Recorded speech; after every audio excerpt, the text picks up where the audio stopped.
Did you know there's a significant solar eclipse happening in the UK the evening of August 12th, 2026?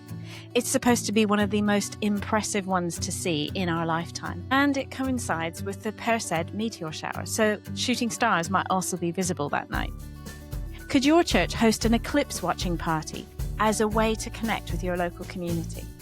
I'm Melanie Cave, Managing Director of Roots, and today I'm speaking with Cameron Lee-Hume, the Evangelism Project Officer for the Methodist Church. We're talking about Eclipse Watch Party resources that are freely available to all churches, and we delve into how sharing faith in this way can be a positive experience for both your church members and your community.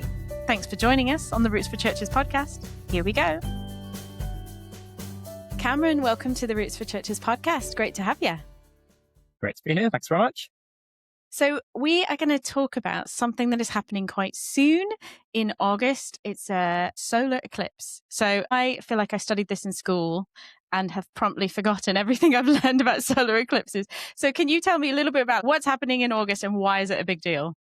Absolutely. So on the 12th of August, there is a partial solar eclipse happening. And although it's partial, it is the most significant solar eclipse since 1997, but crucially until 2090. So there won't be another chance to see a solar eclipse that's this significant for many decades to come. So over 90% of the sun will be obscured when the moon passes between the Earth and the sun.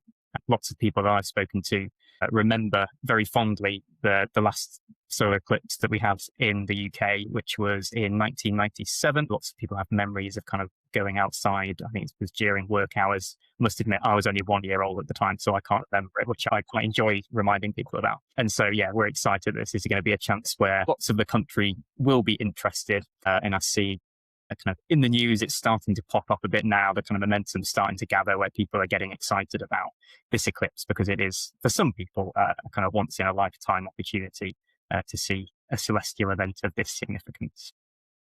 And so with these eclipse events, it really matters where you are. So obviously in the UK, we can view this. Different parts of the world won't get the same experience. I have recollections of like bits of cardboard with like a pinprick hole, and because you're not supposed to look directly at it, and even sunglasses don't protect your eyes. So how are people going to be able to view this in a safe way and make the most of this? Will it actually go dark? Like, will we be in the dark for a few minutes? Yeah, absolutely. So I think the moment of peak obscuration, as the scientists call it, will be around 7 o'clock, I think, on the 12th. But even at that point, very important to protect your eyes. So the advice is always to never look directly at the sun, keep yourself safe, but you can get eclipse sunglasses as long as you make sure they are kind of ISO certified, that they've got the right certification. So then you can watch the eclipse directly if you're wearing eclipse sunglasses. Then, yeah, as you say, people have creative ways of viewing it safely as well. So pinhole cameras that you can make from cardboard and things people have fun with. Colanders are another kind of cheap way of doing it. So I think this is that you kind of project the eclipse onto the ground, basically, with a colander.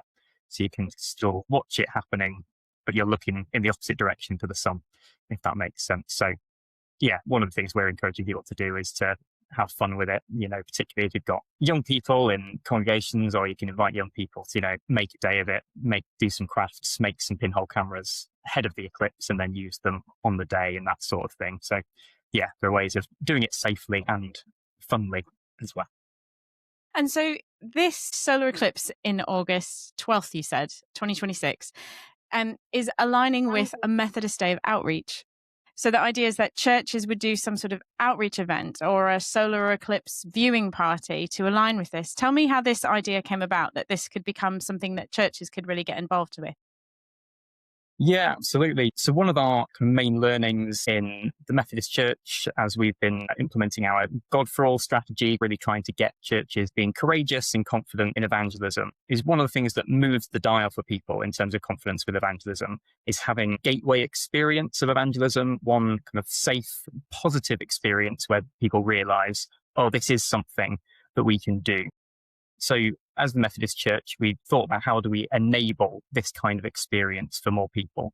And so we decided to pilot what we're calling a Methodist Day of Outreach as a way of us resourcing centrally churches across the country in a particular outreach idea that we can do some of the the heavy work centrally to do the resourcing, and that makes it easy for people to do a really effective outreach event where they can meet new people, build some new relationships, and hopefully have some faith conversations as well. And what we also wanted to do was maybe introduce a rhythm of evangelism in the church, recognizing that for lots of other elements of our shared discipleship, we have natural rhythms in the life of the church. But with evangelism, it's one of those things that it's quite reliant on a leader or passionate people in the congregation to kind of really take up the mantle and say, let's do something. Whereas some of the other bits of discipleship happen more naturally. So we're thinking, is there something we can do that introduces a kind of yearly rhythm to evangelism? And we thought, when I was thinking last year, what might we do for the first pilot edition of this Day of Outreach? Kind of just looking, and we really wanted it to be a way of joining in with something that was already happening in society. So rather than the church kind of necessarily creating its own event, it would be something that, recognizing what's already going on and how do we join in. And as soon as I realized that there was this significant solar eclipse happening in 2026, me and a working group of people that were planning this event realized, this is such a golden opportunity that we can't let go to waste. And it really felt natural that as we were thinking about this Day of Outreach and there was an eclipse going on, it felt like a wonderful combination of those two things. So that's what we've been resourcing people for, and created lots of resources to enable people to host viewing events, to let them meet new people and share faith. So this is resources that are available freely. So you've got like posters, you've got, what else is there? A planning guide. I'm just looking at your website. You've got loads of sharing the vision of it, and you've got customizable content on Canva that churches can download. Do you have to be a Methodist church to take part? Can anybody just access this and make their own solar event? Yeah, of course. So we've created it with a Methodist audience in mind, but the eclipse will be visible by non-Methodists, I can confirm. Are you sure? And yeah, the resources, there'll be some stuff in there that might be a little bit more Methodist specific, but on the whole, it's just how to host a good event, things to think about when you're hosting those events. And then, resources help you do that. The one thing that isn't quite available yet, but will very shortly be available, is a couple of videos as well from two excellent science communicators. And so videos that'll be drawing out some of the science and faith elements from the eclipse, and they'll be uploaded shortly as well. But yeah, as you said already, there's posters to help you advertise your event. There's flyers that you can give away and advertise a church event to then invite people to at your events, and just lots of extensive guidance of all the things you need to think through, from where to order the sunglasses from to what children's activities you might want to do if you've got an all-age event. So there should be everything there that you could need. And it can be a kind of off-the-shelf thing. So we've got lots of suggestions there for if you don't want to do your own creative thinking and just take it off the shelf. But there's also lots and lots of room for, contextually adapting those materials as well. So whatever boat you're in, it should be suitable. Yeah. I mean, I can imagine you could do this with a care home for the elderly, or you could do this with a preschool group. School's ending soon. So if you were going to leaflet schools before they break up, you'd need to get on it quickly and turn this around. But it sounds a very exciting event. And I like what you were saying there, because I was thinking, if you're inviting people to your church to have this solar eclipse viewing party, some people might be thinking, well, how do you actually find faith through watching a solar eclipse? Is this primarily like a relationship building setting where people can just realize that Christians are not weird? They are equally interested in the eclipse, just like you, and a chance to maybe set foot in a building they've not been in. Like, is that the goal, or is there some more overt faith sharing, like here's who Jesus is and this is how the eclipse points us to him? How does this work? Yeah, I think there's a bit of a sliding scale on what people can do with that. Certainly what we're encouraging people from a Methodist perspective is that this is a chance to do some sort of intentional evangelism, and that can look different ways. Like, it might look like minister or church leader at some point during the event doing a really short, accessible homily, but it's also about just trying to engage people in really curious conversations, not going in all guns blazing, but kind of just asking people, when you feel this sense of transcendence, when you look at the eclipse, what does that make you think of? Where do you think that comes from? Leading with curiosity is always what we'd encourage, but we're kind of talking about it in a kind of dual way, that it's both for internally for the people hosting the event. As I've already said, it's about kind of a gateway experience of evangelism. So a way of churches feeling like well, this is something we can do. So whether or not you're super intentional about the faith sharing element or not, hopefully it's a chance to see this is the kind of outreach we could do. This is how we could reach these sorts of people. And then reflecting on that afterwards and thinking, okay, now we've had this experience of outreach. What does it look like to do this in our community sustainably? What events are going on locally that we could join in with? And then really think about how we introduce those faith sharing elements. So it's partly about the experience and then churches reflecting on it so that they can apply those reflections in the future. We also would like it to be a space where people could move along on a discipleship journey. So probably not coming from, 0 to 10 in one evening, but hopefully you might have something in your church life that you could invite people to after the Eclipse parties. This is what we're really encouraging people to do, is that hopefully you'll be able to talk about faith a little bit at the events. And in the guidance, there's suggestions of ways that you could link the Eclipse, the event, to faith. So we check those out. But yeah, is there anything else that's happening in the life of your church that you could invite people to? One of the things we're encouraging Methodists to think about is we've got a new course for inquirers called On the Way that we've just launched. So it's something that takes people through 12 sessions, really curiously exploring the Christian faith and particularly reflecting on having a chance to explore Christian practices. So rather than leading with teaching, it's more about having a shared experience together and reflecting on it. So we're encouraging people to think if they could host an On the Way course after the Eclipse and invite people to that at the events. But that's just one suggestion, and contextually people can identify what might be the next step for people after Eclipse events. It's true, isn't it? Like evangelism is a process, it's a journey. So for some people it's very relational, some people an event or a party or a conversation, all of these, they're little moments in the journey. And some people really relish, coming to a course, having a structured way. Other people just want to have lots of conversations. And my hunch is that there's quite a lot of Methodists who I know are very passionate about being justice seeking and very engaged socially in their communities, will, serve in loads of different capacities.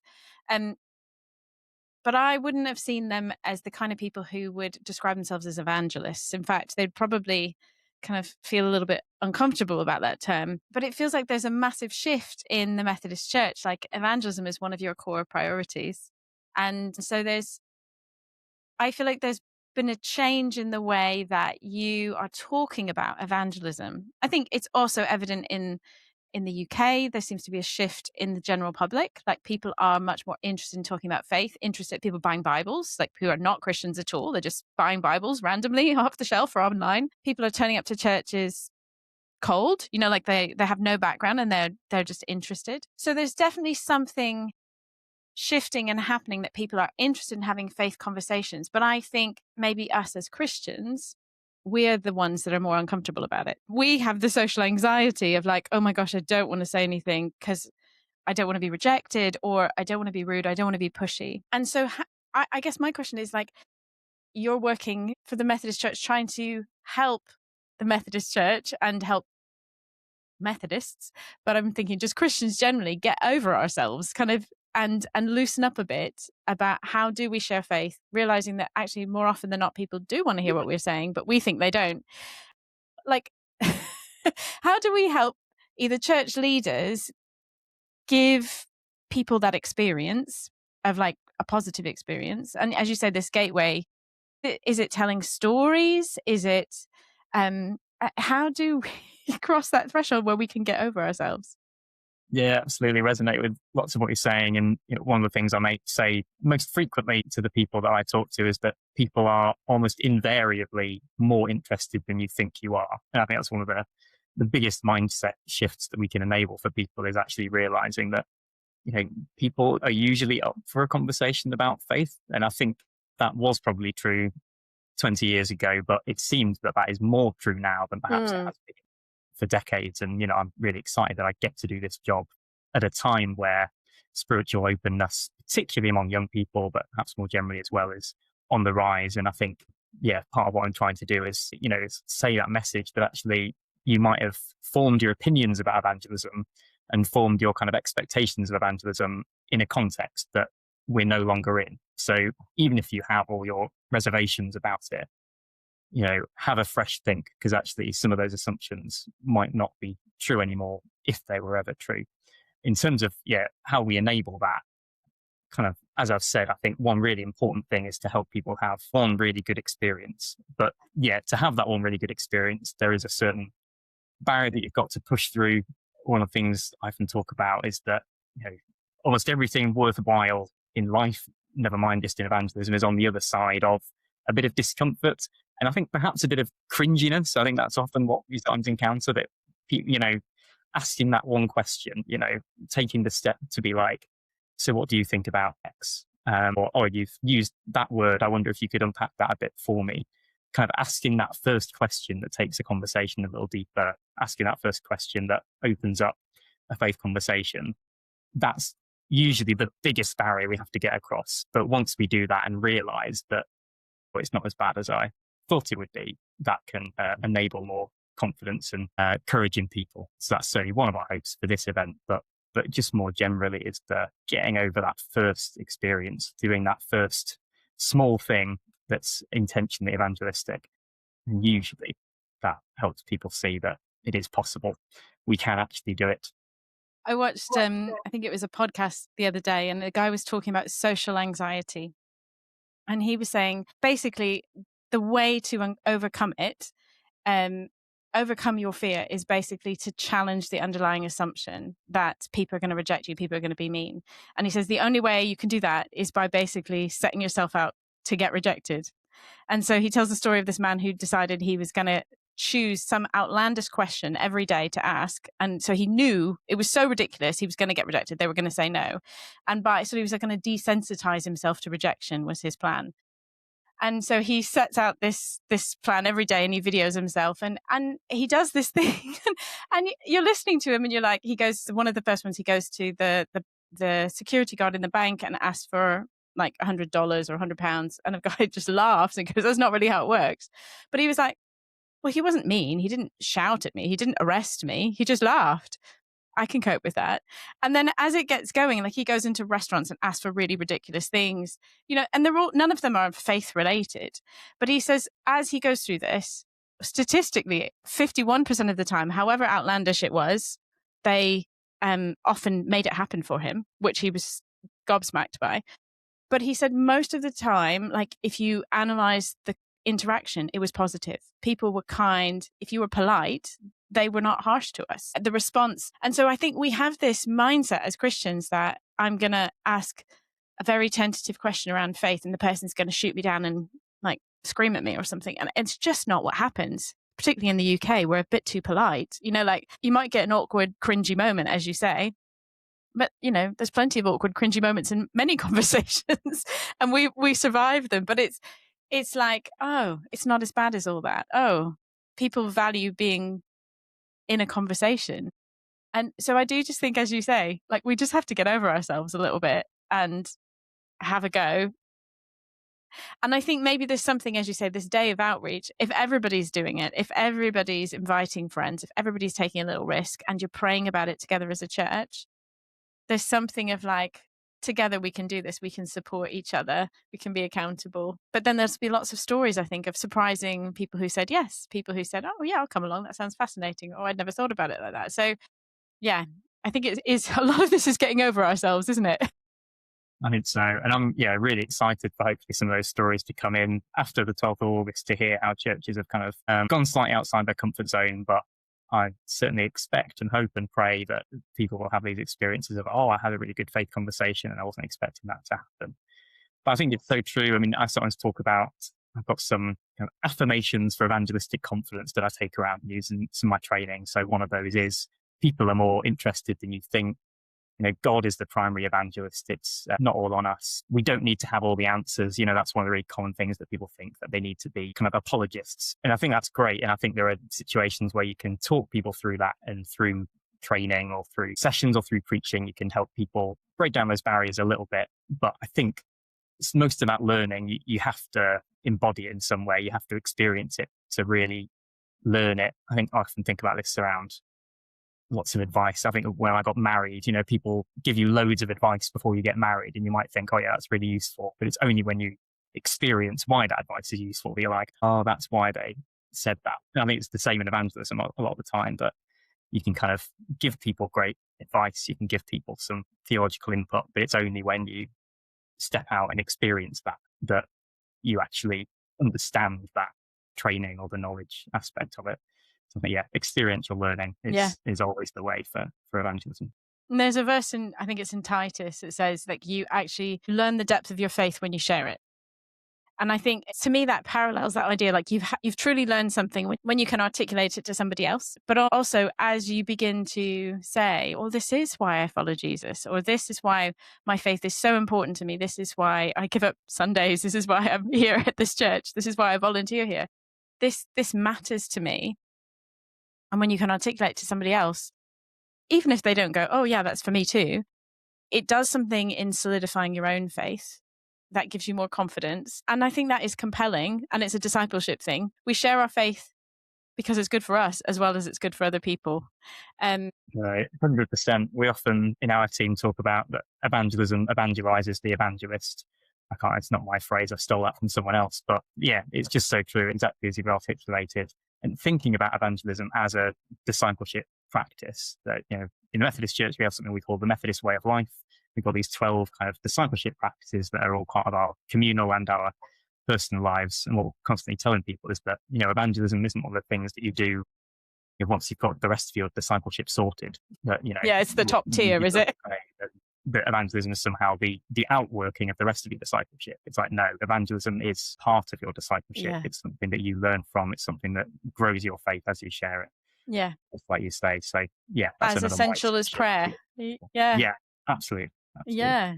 Well, and I think prayer will be essential in this day of outreach, of like saturating the whole day, all the invitations, the planning in prayer, praying for those who are coming, praying for those church members. Yeah, it's really exciting. And have you got any other little resources you want to throw at us, like ways that we can get better at having faith conversations?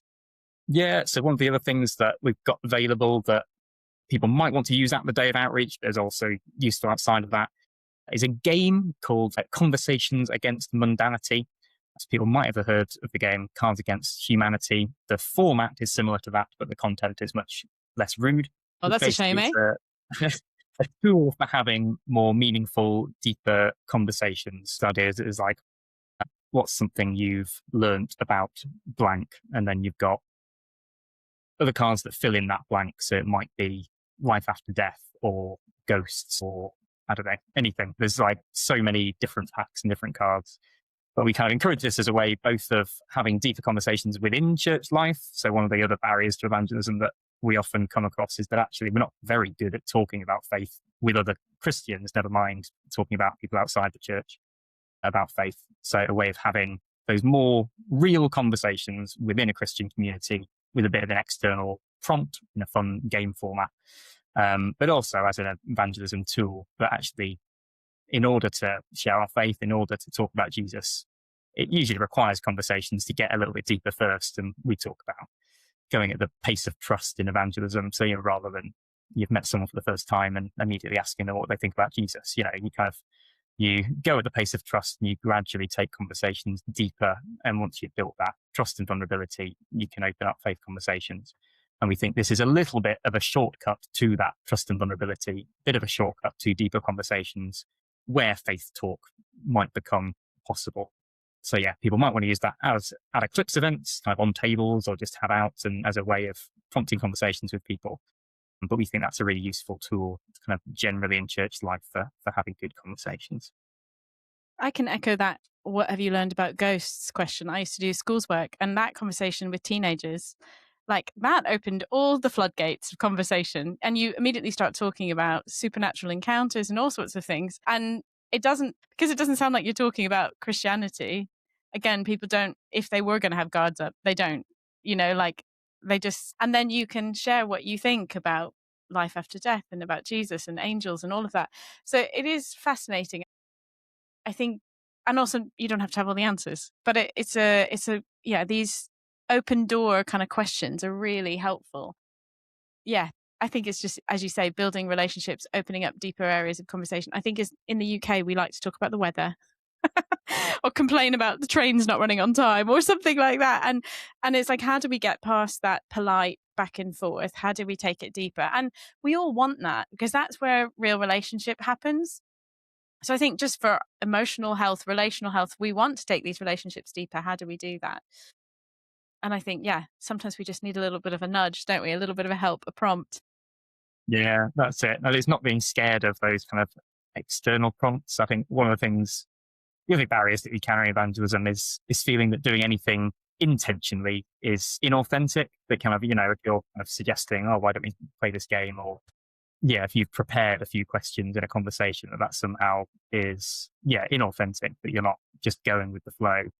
But one of the things that I'm really passionate about is that intentionality helps us be more authentic, not less. That I think, certainly for me, I think for others as well, that when I've thought something through, I'm able to articulate myself in a way that's more true to what I actually think and actually feel than if I intentionally don't prepare. But if I just go into a conversation, if I kind of refuse external prompts, or if I'm like, I've just got to say what comes into my head at any point, and if I do any prep, then that's inauthentic. But I think, don't be afraid of intentionality, because intentionality doesn't reduce your authenticity. It helps you be more authentic in most cases.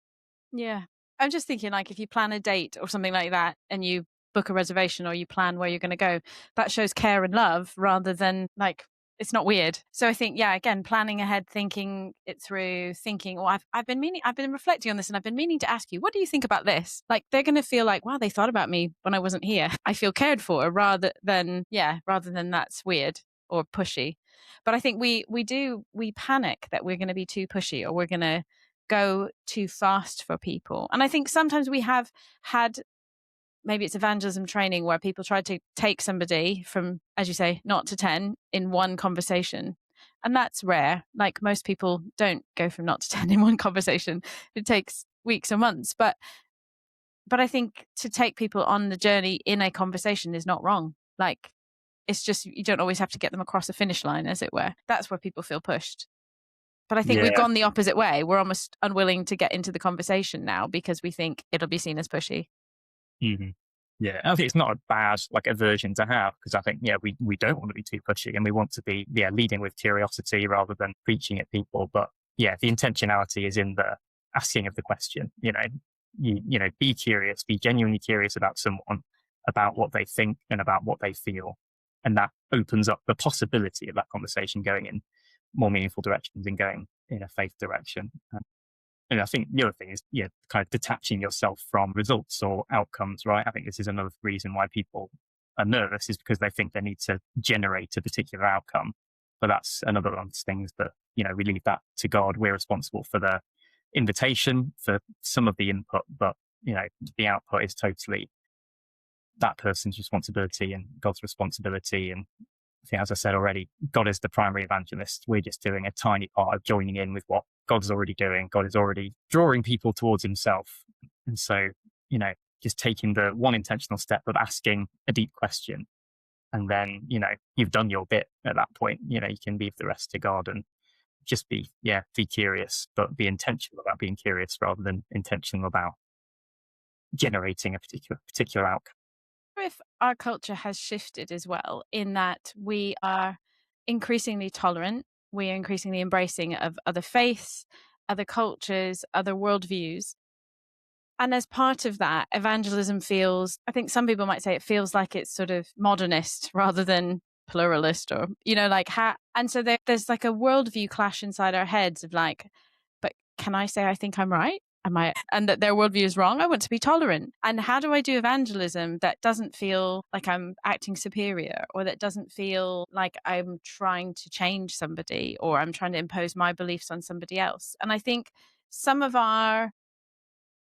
most of our fear around evangelism is actually social. Like, I don't want to get rejected. But I think there can be an intellectual, is it theological, sort of barrier of like, well, I want to be tolerant and I want to be kind. And what if they're really happy with how they believe right now? I don't want to be pushy. And then, but wait, doesn't Jesus want all to be saved? And how do I reconcile those? So there's sort of a secular upbringing, which is like a tolerant society, and then sort of the way the church talks about evangelism.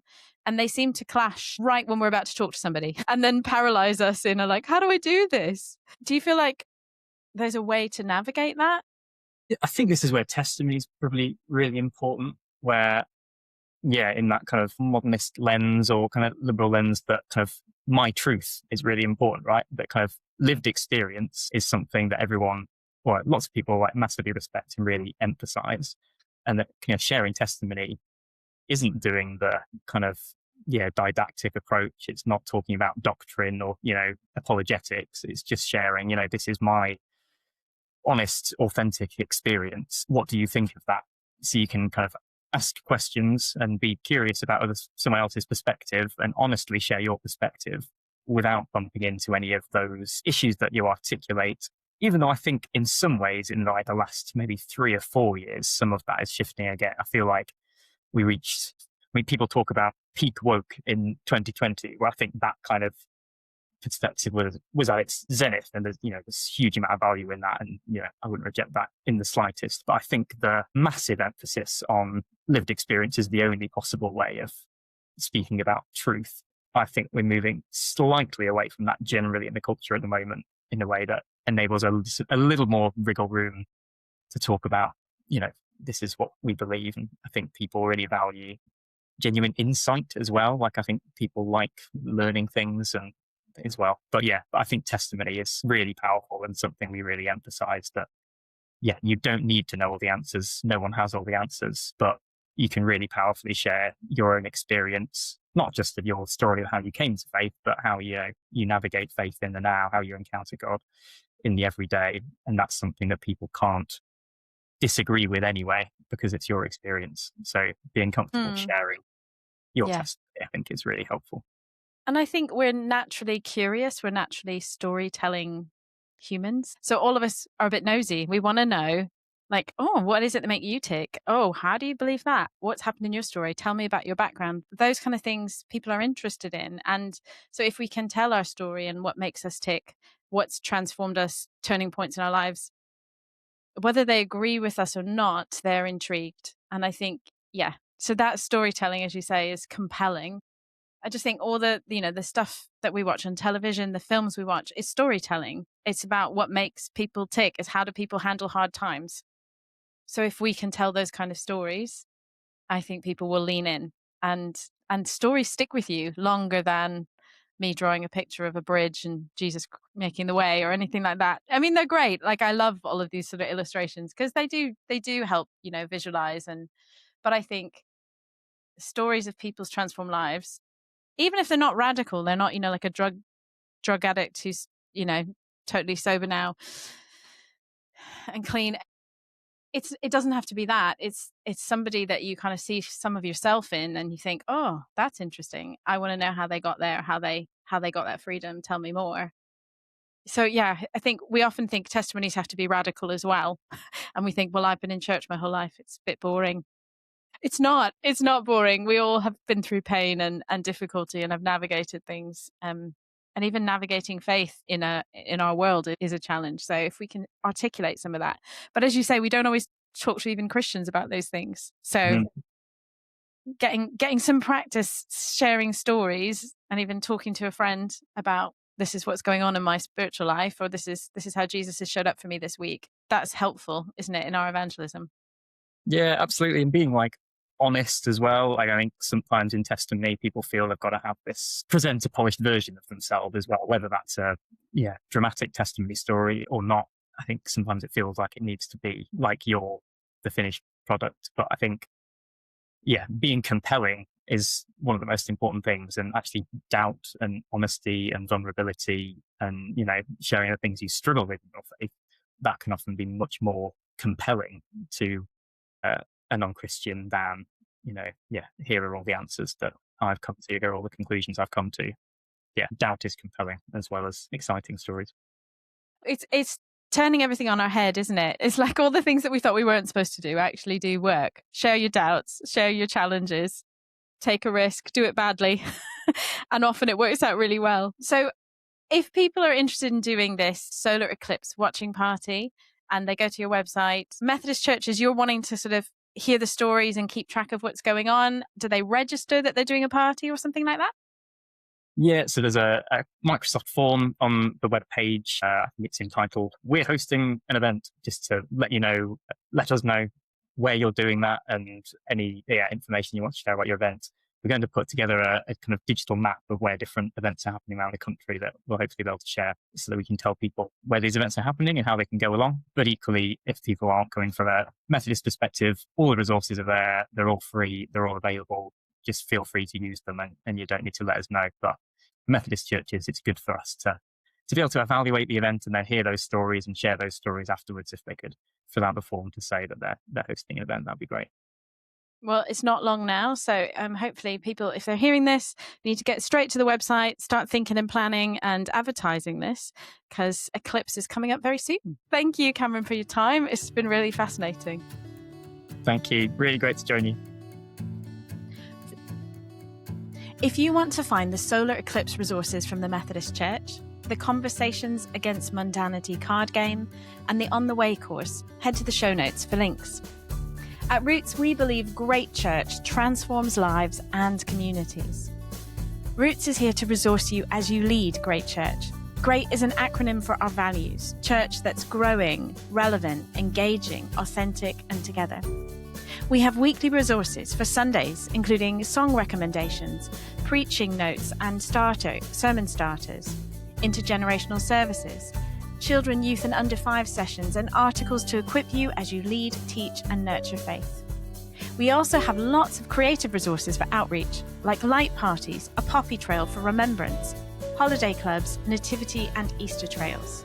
We are an ecumenical charity and we partner with the Church of England, the Methodist, the United Reformed Church, the Sunday School Council of Wales, Churches Together in Britain and Ireland, the Christian Education Movement, the Church of Ireland, and our newest partners, the Uniting Church in Australia and the Baptist Union of Great Britain. We're proud to have been serving over 11,000 churches across the UK, Ireland and Australia for nearly 25 years. Head to rootsforchurches.com to find out more or take out a free trial. If you found this episode helpful, please subscribe, share it with your friends and network, and leave us a review so that others can find it. Together, we can grow.